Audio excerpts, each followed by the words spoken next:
Hello বন্ধু, কেমন আছো? আমি ভালো আছি। আজকে আমাদের দাওয়াত ছিল আমার বড় ভাইয়ের বাসায়। ভাবি আজকে রান্না করেছে, অনেক আইটেম করেছে। ইলিশ মাছের ভাজি, বড় মাছের দু পেঁয়াজু, চিংড়ি মাছের পেঁয়াজু, খাসির মাংস, চাটনি, পোলাও। শুধু দেখেছি আর মজা করে খেয়েছি।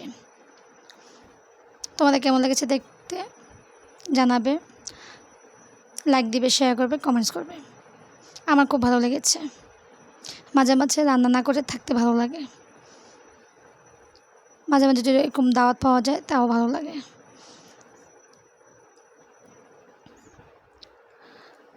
অনেক মজা করে খেয়ে, মজা করে গল্প করে তারপর আমি চলে আসলাম। সর্বশেষ আমাদের দই খাওয়া হচ্ছে, মাতৃভাণ্ডারের দই, মজু খাওয়া হলো। সব কিছু মিলে আজকের দিনটা অনেক মজা করে কাটালাম। তোমরা সবাই ভালো থেকো, সুস্থ থেকো।